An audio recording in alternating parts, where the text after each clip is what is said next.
ये डायंथिस का पौधा है और उस पर बहुत सारे फूल खिले हुए हैं और बहुत ही ज़बरदस्त लग रहे हैं। अस्सलाम वालेकुम प्यारे दोस्तों, कैसे हैं आप? उम्मीद है कि आप सब खैरियत से होंगे। गार्डन में बहुत सारे फूल खिले हों और इसको देखने को बहुत ही मन करता है और इनके साथ हम अगर कुछ टाइम स्पेंड करें तो दिल को यकीनन खुशी होती है। तो अब मेरी खुशी में आप भी शरीक हों और हमारे गार्डन के बहुत ही प्यारे फूलों को एंजॉय करें।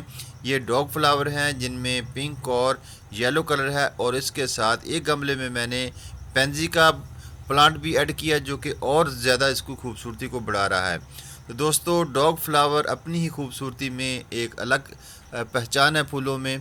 इसके साथ नेस्टेनियम भी मैंने ऐड किया। तो दूसरी साइड में मेरे पास सनानेरिया के कुछ पौधे हैं जो कि मैंने लेट सीज़न में इनको ग्रो किया। अब ये फूलों पर आए हुए हैं। फूल कम है लेकिन बहुत ही खूबसूरत हैं। ये सर्दी वाला पौधा है, सर्दी के सीज़न में बहुत ही अच्छे से ग्रो होता है।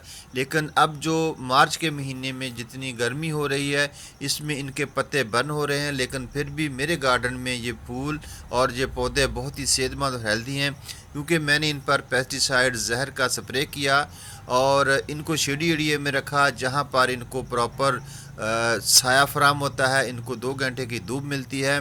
तो इस पर भी फ्लावर खिलने शुरू हो चुके हैं।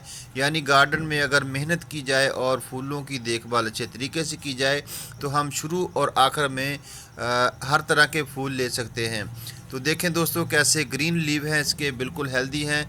इन पर फंगस और सब्ज़ तेले का अटैक हुआ था लेकिन बर वक्त मेरी देखभाल से ये बहुत अच्छे पौधे हैं। अल्लाह हाफ़िज़ दोस्तों।